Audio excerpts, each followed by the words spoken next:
Well, filler coats are done, and you can tell by me rubbing on it now, a whole different sound, much smoother. Still a little rough, but much smoother, and that means when I sand this now, I'll be able to sand it down and not hit that fiberglass cloth, and that's exactly what we were trying to accomplish. All right, so again, it's after all the cloth is on, 2 filler coats, may have to do 3, depends on how thick you're putting it on, and then we're ready to flip it. Now, in order to flip this thing, we've already prepped it, but I'm going to go over it with you in case you get frustrated at home trying to figure out why the heck it won't come up. So the first thing I'm going to tell you is don't force it. When you pick this up, particularly this boat as it sits right now probably weighs 12 pounds or so, right? So if you got to go, and something's wrong. So here are the things that you should remember to take out. Each one of your tabs is connected to a buttress block. Unscrew the tab at the buttress blocks. Don't try to unscrew up at the forms because it'll just be too difficult and there's really no need for it. And then let's talk about the stems. Okay, down here at the stems, we had a block underneath here that was holding them in place. You can see that block is now gone. All right, you can either unscrew it, chip it out, whatever it is you need to do to get yours out. In some cases, it's easy just to cut the stem, not below the boat level, obviously, but just cut the stem right around here and then it'll pop right off. Your stem forms. Remember we put some hot glue blocks underneath there? So you've got some blocks holding the stem form down to the strong back. You want to take those off. Now, if you take those 3 things, you should be good to go. But when I say lift easy, I mean a couple of fingers. If you can't lift this off with a couple of fingers, something's wrong. Either you forgot a screw somewhere or there's epoxy holding something down, but rather than yank on this, go find out where the problem is. Okay, so in order to flip this, I'm gonna have somebody else come in and give me a hand so that we don't jostle it and bang it around. And then we're gonna make some cradle forms and stick it up on the cradle and start working on the deck. You ready? All right, over easy, this way, down on the floor. Up. Over and go ahead and put her down. Good. Thank you.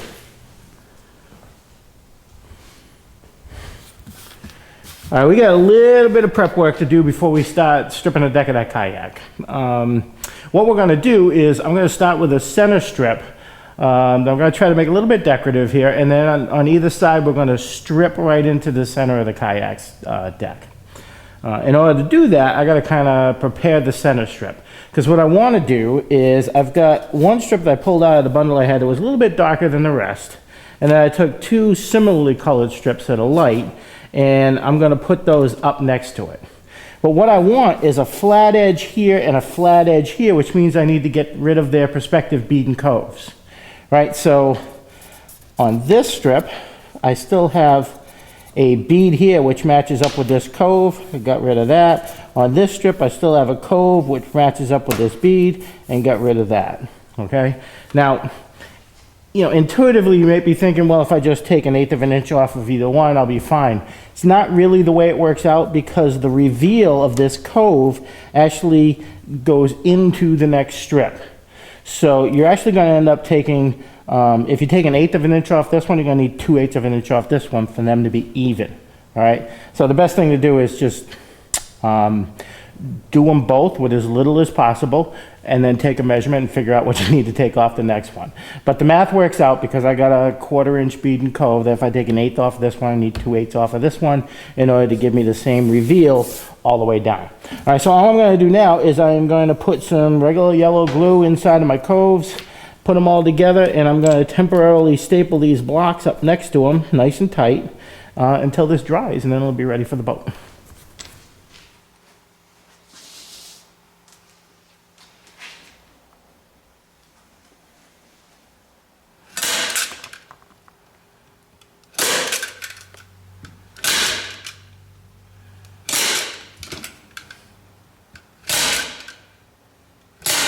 Couple of parting thoughts on this strip. It's a pretty simple process. I'm hoping you saw the blue tape that was down on the countertop here. Don't forget to do that or else you'll be gluing it down to your bench. You can use plastic, whatever it is you want to use, but make sure you put something down there so that you can lift it up.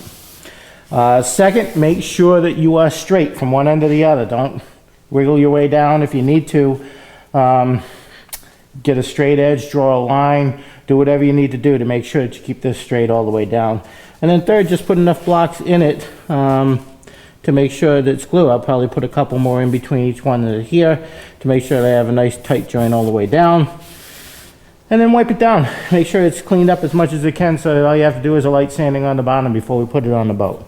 I'm going to leave this alone for a day, let it dry good and solid before I start playing around with it on the boat. Also, if you find it starts buckling up on you, just take, like we did on the boat, a couple of dabs of hot glue, put one right down over the top, and that'll keep it nice and straight and flat all the way down. Okay, on to other things.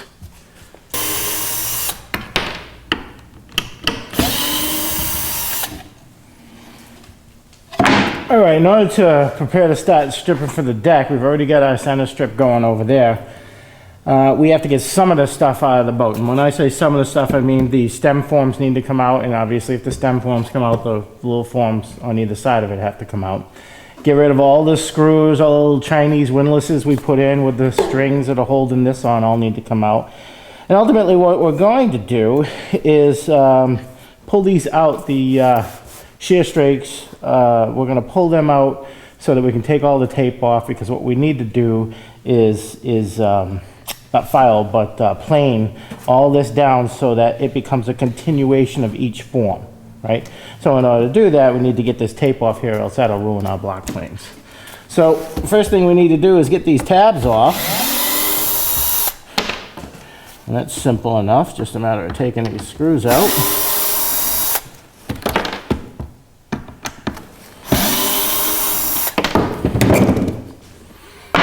All right, and then we're going to take this out, but before I do that, I'm going to grab a hammer and another piece of wood so that I can knock these glue blocks out.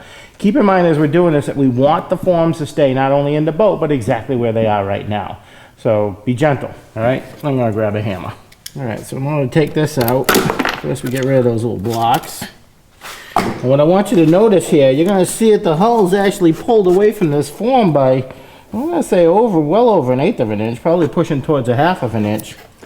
Perfectly normal. What happened is once we pulled everything out and we went ahead and wet it and fiberglassed it, everything relaxed a little bit.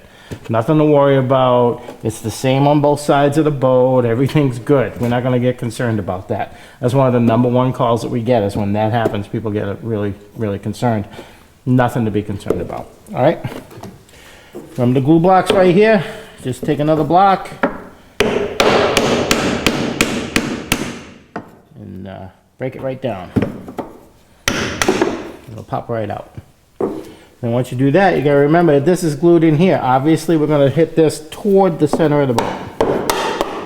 And that'll come right out.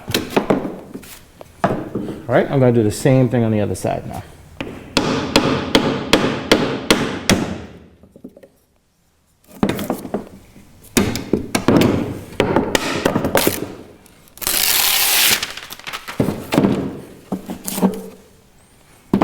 All right, once all the glue blocks are out, you should be able to wiggle her back and forth and lift it right out. All right, now we gotta do the same thing on the other side.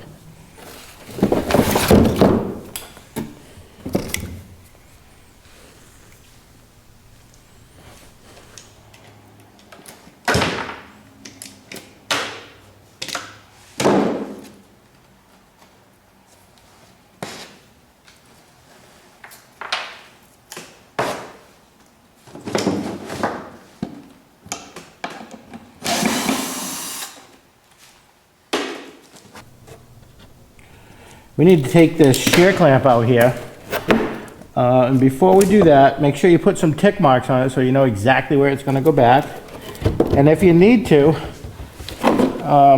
because we've got a heck of a tape job going on here, just take a chisel, kind of break it free all the way up. Very, very gently, we're going to take this out and take the tape off. Now, when you do this, you're going to have forms, like you saw this form just rolled right out.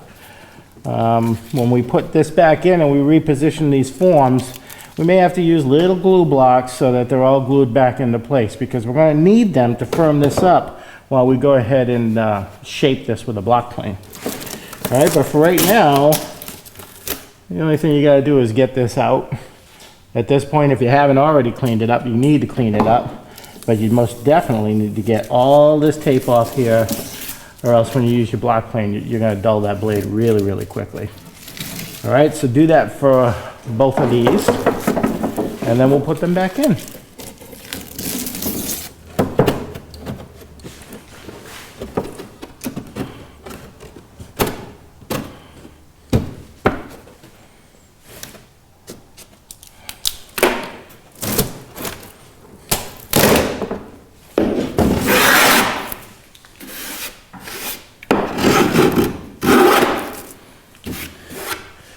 All right, we're just about ready to start stripping on the top, but there's a few things we had to do to get ready for this. So let me go through some of the things we did, and I'll show you how we did some of it, and then we'll get ready to tape a lot of this up and put that top on.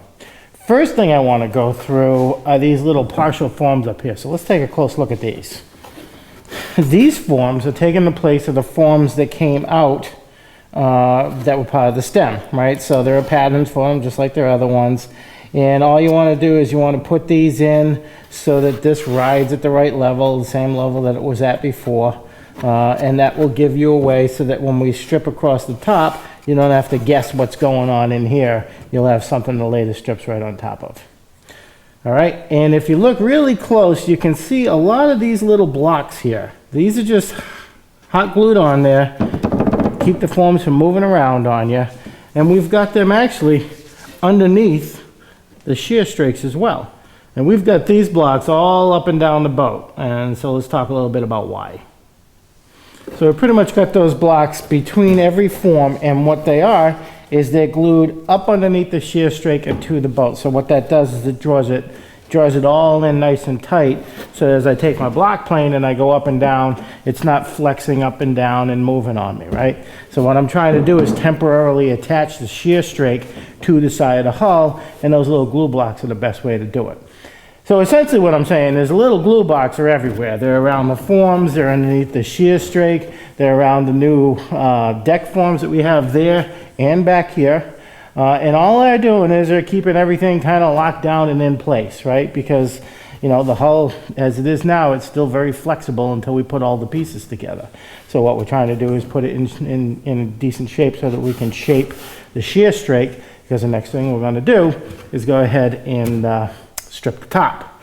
Now you can see I've got this cargo strap here in the middle.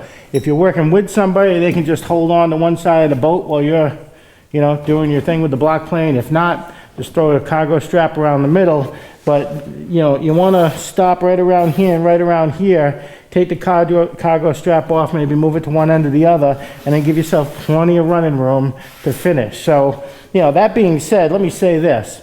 If this is the first time you've ever put a block plane in your hand, the kayak isn't the first thing that you should put it to. So just, you know, go out and get some scrap wood, you know, any pine or soft wood, and test it out and get used to it and get used to the feel. You don't want to take too much off. You just want to take off little shavings, right? That's all we're looking to do, is take little shavings off, and this will be done. You can do a side in about 15-20 minutes, and it'll be fine. And like I've said over and over and over again, less is more, right? You can always take more off, can't always put it back on. Okay, you have to use your eyeball, get down, look at the curves, make sure it's nice and smooth. What you're going for is nice transition all the way around.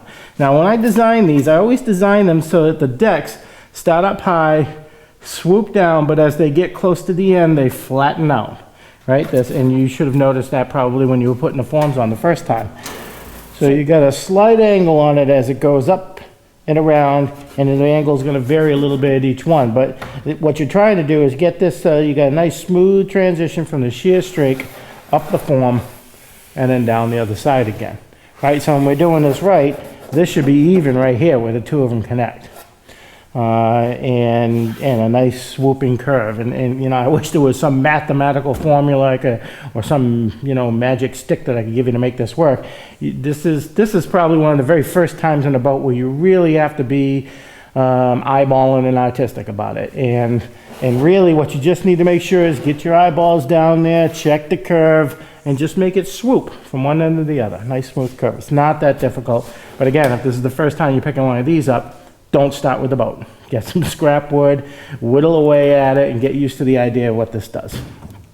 Okay. So we've got temporary forms in, we got blocks everywhere holding these in. We've got this shape to where we need it to be. And so the last thing we really need to talk about is as we get close to the stems up here. Now when you get up to the stems, they're both coming together, right? So obviously when you get right here, we're flat, right? So we're coming in at an angle here, and they're gonna come in and closer and get flat as you get right to here. So you can do it with a block plane, but once you get around here, don't use your block plane because this is a hardwood up here. It's laminated together. This is your stem, right? And it's very easy to hit it the wrong way and chip it out. You don't want to do that. So just grab a sander and go ahead and use that to sand this flat. And then what I do is I normally come right down to about here and then I stop. So I got a little flat area here and then I just kind of shape it in. So I'm going from here to flat and from here to flat. All right, so everything just kind of transitions nice together.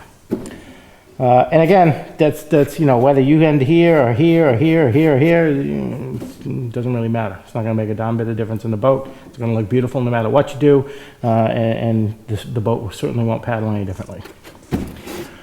Okay, so I got a little bit more to do here because I got a little lip here and I got a little lip here. So I got a little bit more to do, and then we're going to start taping this up so that we can get some strips on here. The goal is to get 3 strips on either side.